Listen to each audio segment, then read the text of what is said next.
at all the old timers at work that, you know, preach, save your money. One day you're going to want to retire. You came up when you could buy a house for $80,000 and today it's worth $500,000. You come up from a time where you could raise 4 kids on a good salary. You could buy a brand new truck for $15,000. If we really try to save money, we'll never have shit in life. We can't even save money because there's no money to fucking save. You know what kids are really working for today? To be able to even get their foot in the door to talk about buying a house. 95% of people between 18 and 30 can't buy a fucking house. So it's easy for the older generation to say, yeah, save your money, save. It would be easier for us if this was 1988 and we had money to fucking save. You know what money we do have? Why not live it up? Go buy a fucking boat. Go buy a nice truck so we can actually say we fucking got something. Otherwise, we'll go the next 50 years and not ever have a fucking thing. That's a fact. Bro, it's sad to say that 99% of people are going to have to work until they die, G. And it's really quite fucking annoying when you think about that damn near every single job, not even damn near, every fucking job is set up to make people retire at least 60, 70 years old. Bitch, we not even guaranteed to live that fucking long. So it's really fucking irritating when all these jobs don't see the problem with making people literally work out their lives just to barely get by, because a lot of people don't really think about it, but they give you just enough to get by, just enough to pay your bills, but never enough to get ahead. And don't motherfuckers don't complain because they don't see the problem in that shit. But you got all these rich motherfuckers sitting on their ass wanting to pay people the bare minimum. How is it 2025 and you still got jobs out here paying 15, 16 an hour, playing that motherfucker's face? Bitch, that's not a fucking enough. And then you got people out here working 80 to 100 plus hours, all the hardworking motherfuckers out here, and they still can't even do what the fuck they want to do because they have just enough just to survive in this fucking world, bro. And then you got all these fucking people having to work 2 or 3 fucking jobs just to get by. You can never get ahead because guess what? Everything keeps fucking going up. The cost of living keeps going up. Fucking taxes keep going up. But the pay fucking don't. It's quite fucking annoying when they plan in your face when you actually aware that they just do just enough just to make you live okay, but they don't really want to see you win. I think it gets to a point where a person, for lack of a better term, wishes their life away. Wishes their life away so they could get to 65 or whatever their retirement age is, and they could stop working. And no disrespect to anybody, but that is how the system has conditioned us. The system has conditioned us to prepare ourselves mentally and physically to struggle all of our good years away. Struggle all of our years away. Get 65 and retire. I used to work with a guy. Worked for the company for over 30 years, right? Every day he used to come to work coughing. I'm talking about loud, continuous cough. Every day for the probably 2 years I known him. He say, I'm retiring soon. I'm retiring soon. I can't wait till I retire. He retired. 1 week later, he died. He wished his whole life away, waiting for that one moment when he could stop working. And the way the society is now, with so many prices going up, consumerism, people buying all these things we don't need based on our insecurities, it's pushing people to have to work longer. Spoiled kids aren't in a position to take over and lead their own selves. People are in a position where they are working longer. They're not able to sit back, kick their feet up, and enjoy their lives. Because it seems like they're wishing their lives away. And all praise to the Most High, Yahweh Ba'Shem, Yahweh Shai, by Shem Rakak Wadash, and double honor to our apostles, elders, and bishops here at Great Millstone. Shalom to the hopeful elect. It's your brother Atazawan from the Great Millstone here in St. Louis. And we're going to jump into a quick lesson, all right, based on that clip we have in the front. And you see there are a number of men speaking on the turmoil and the dissatisfaction with Babylon the Great. All right, the whole idea of anybody can come here and make it, that this was a land of prosperity and opportunity. And we see now that Babylon is falling, okay? And there's no joy, there's no mirth, there's no happiness here, all right? And all people from all walks of life are experiencing this, right? It doesn't matter what their real social position is. Everyone is pretty much speaking on the same thing, and that is, the cost and the expense of trying to live here, trying to own a home or raise their children, and so on. All right, and in particular, there are some of these nation people who are fed up with this place and going back to their own homelands and countries, and advising their friends and relatives not to even come here. Okay. And so we're going to get a few scriptures here and a couple of points I'm going to make. All right, first we're going to jump down to, because what you're seeing is lamentation, really, of the Americans, okay? And what does it mean to lament? And we see right here, a passionate expression of grief or sorrow. And then second here, as a verb, you see what? Mourn, all right? So, the people are mourning. Right, and the brother in that clip had the scripture, I believe it was Psalms 29:2, right?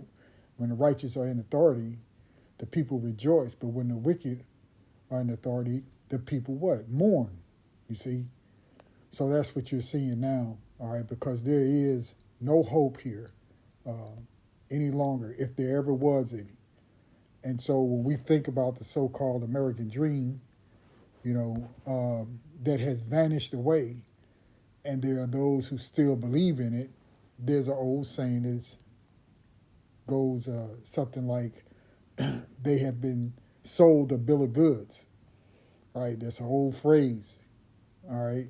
And here you see the first definition, if you will, of the phrase. It says, what? A consignment of merchandise, right? Buying something that's not worth what they say it is. Okay, and that could be tangible, all right? Like you buy a knockoff version of some exotic article, right? Or a wallet for women, purses, or whatever. You get a knockoff version of something. You've been sold a bill of goods, told to you that it was something worth having, and so forth. And so you see in the second definition, it says something internationally misrepresented, right? And you have all these other nation people that wanted to come here because they heard that this was basically a land of flowing with milk and honey. That's what they were sold, that you could come to America and just be whatever you want and have all the luxuries of life, right? And that doesn't exist. Going on, it says something passed off in a deception or fraud, often used in the phrase, what? Sell a bill of goods, okay? Something that is false in its advertising, you see? And that's what this pipe dream of coming to America is all about, all right? So let's get a few scriptures and then we'll get down to this, one of the things that that first guy talked about, comparing, this modern day and time to times of, not that long ago, 40 years ago, all right? So this is Isaiah and 19, and let's start at the top.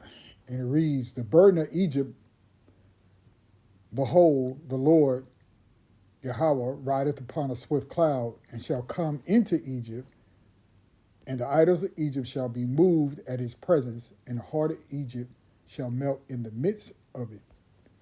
And I will set the Egyptians against the Egyptians, and they shall fight everyone against his brother, and everyone against his neighbor, city against city, and kingdom against kingdom. And the spirit of Egypt shall fall in the midst thereof, and I will destroy the counsel thereof, and they shall seek to their idols, and to the charmers, and to them that have familiar spirits, and to the wizards, right? And the Egyptians will I give over into the hand of a cruel lord. And that's who we say, the Egyptians in modern day time, you could say basically are the Americans, okay, here in Babylon the Great. All right, and now you have a cruel man at the helm. All right, now Babylon has been suffering for many, many years, but now you see even those who thought that they were untouchable are being touched. And that's all through Yahweh Shem Yahushai. This place has got to go down. All right, and we'll finish it out. It says, and a fierce king shall rule over them, saith the Lord Yahweh of hosts. And that's what you're seeing in this day and time. You have a whole cabinet administration, all right, here in Babylon the Great, who is putting a whip to everybody here. All right. Now you see a couple of Jakes in that clip, and Jake still does not understand, what position they're in. Okay. And we'll get to that in just a second. Now the brother did have this particular verse in there, and I'll just start at 5. He had 6 in there. All right. But I'll read 5. Okay. It says, now therefore thus saith the Lord of hosts, consider your ways. And Jake never considers their ways. All right. They think everything ought to be all good for them. Okay. And they don't understand that they're under the curses. All right. Everywhere you go, Jake, you under the curse. All right. Or the curses. All right. This Haggai 1:6 also, and it says, ye have sown much and bring in little, ye eat, but ye have not enough, ye drink, but ye are not filled with drink. Ye clothe you, but there is none warm, and he that earneth wages to put it into a bag with holes. And that's what happens every single other Friday, or however often you get paid. You look at your check, you grossed, as they say, X amount of dollars, and then by the time you look at the bottom of your check and look at the net, there's a stark difference between what you grossed and what you actually are going to bring home. All right. And it's hard to make it here. And you work all the day long. People are working longer, as they were saying. And that's true. People are putting in more work hours than ever before and still can't make it. All right.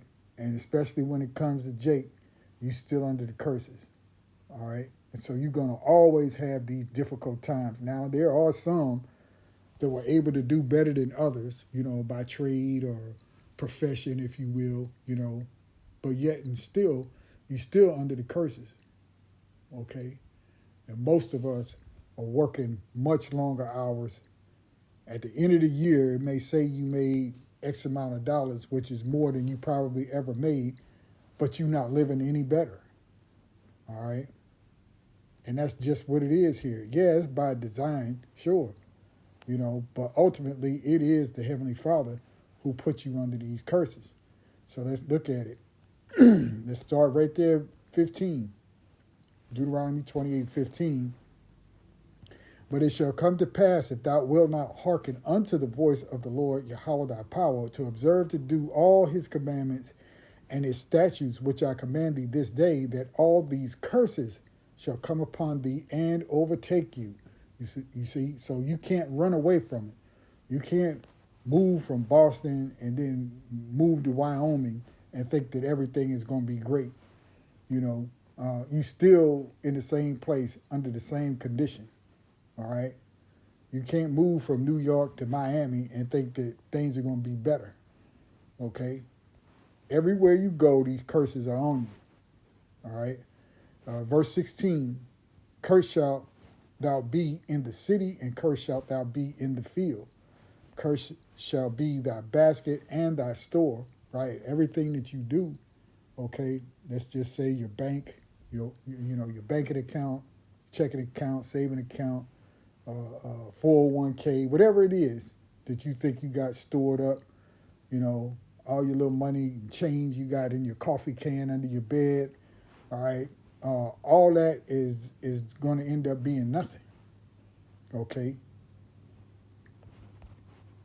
Verse 18, cursed shall be the fruit of thy body and the fruit of thy land, the increase of thy kind and the flocks of thy sheep. Now, going into everything that you think would multiply for you, even when it comes to the generations that follow behind you, yeah, more than likely those of us today, we made more than our grandparents and great-grandparents. But do we necessarily have a better life than them? Probably not. We just make more, but you also spending more. So it always comes out to be pretty much the same. Okay, verse 19, cursed shalt thou be when thou comest in, and cursed shalt thou be when thou goest out. You see? So Jake is always crying, always lamenting about how they can't make it, in these current modern days, right?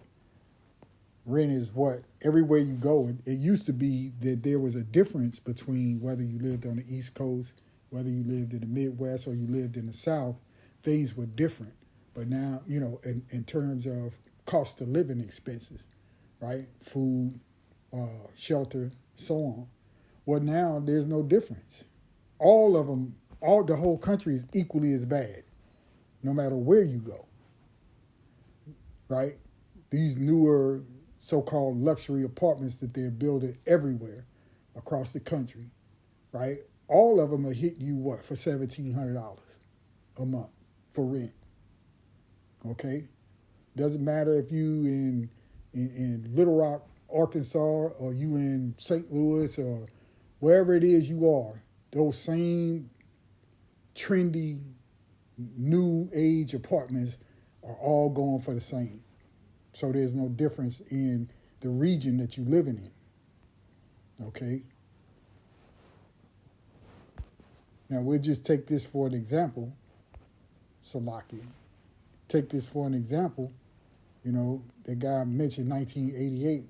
So you see what a house costs now, back then. A house today probably would be 4 times as much. Average income, $25,000. New car, yeah, depending on what it is, right? You see their stamp was 25 cents. Ground coffee was $3.49 per pound. You could buy, what do they call that? Keurig, right? If you drink coffee.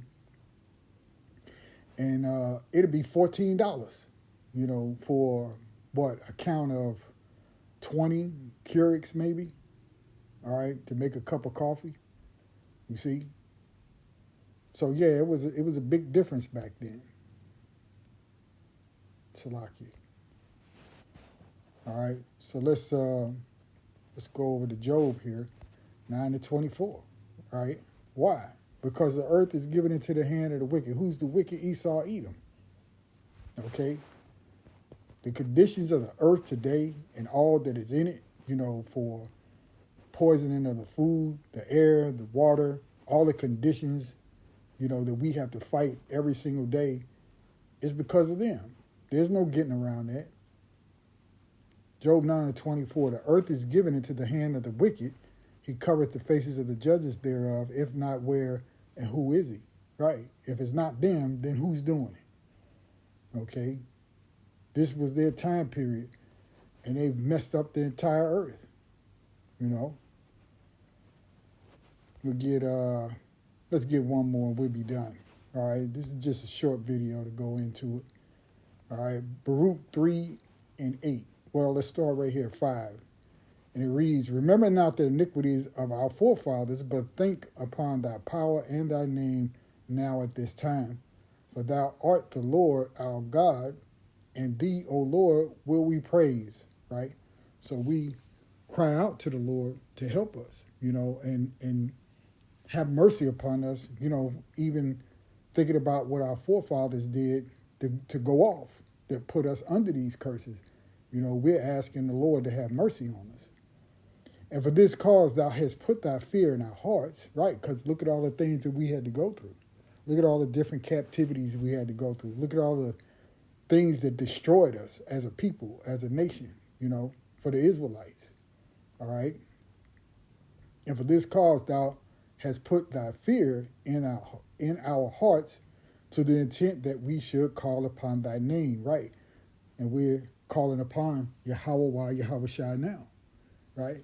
To help us, right? Deliver us from this, okay? And praise thee in our captivity. You are yet still in captivity. Yeah, they sold you, again, a bill of goods and told you that you were free. Well, Jake, you're not free, okay? And this is why you're suffering. You're still in captivity. For we have called to mind all the iniquities of our forefathers that sinned before thee. Behold, we are yet this day in our captivity, where thou hast scattered us, right? We were scattered to all four corners of the earth. But when you look at Babylon, this is where we were scattered to. And look at what's happened to us in this captivity. Okay? The worst captivity of them all. Where thou hast scattered us for a reproach and a curse. We just read it in Deuteronomy 28. Right? And to be subject to payments. We got to make payments every single month. You know, doesn't matter what it is. Mortgage payment, rent payment, same thing. You know, in apartments now, you know, from what I understand, they got you paying a damn water bill. What the fuck does that have to do with an apartment? You got to pay a water bill, a trash bill. That's bullshit. You pay that if you own a house, but an apartment? Come on, man. And to be subject to payments according to all the iniquities of our fathers, which departed from the Lord our power. Hear, Israel, the commandments of life. Give ear to understand wisdom. How happeneth, Israel, that thou art in thine enemy's land? See? These motherfuckers have taken over the earth, right? But here in Babylon, they've taken over the land. Okay? This land don't belong to them. You see? That thou art waxed old in a strange country. You know, we're getting older, we're getting weaker, you know, as a people. Right? You have the remnant of the Lord within the earth, the elect, okay, that have come back to Yahweh Hashem Yahweh Shai. But for the most part, 2/3 of Israel, you're weak. Okay? Thou art, Salakia, that thou art defiled with the bread, Salakia, dead. That thou art counted with them that go down into the grave. All right? So you're basically reduced to nothing. Right? You're basically reduced to nothing without Yahweh Hashem Yahweh Shai. Still in this captivity, still subject to payments. You're still lamenting, okay? You've been sold a bill of goods about Babylon the Great and how prosperous you were going to be here, okay? And in some latter days here, you know, you can blame a lot of it also on the damn Christian church who had you all hyped up on prosperity back in the 90s, early 2000s and so on. You know, Jake thought if he gave his last that the Lord was going to bless them and, you know, make them wealthy here in your captivity. All right? So anyway, saw that clip by the brother Hopeful Elect 3, I believe is his channel on YouTube. All right?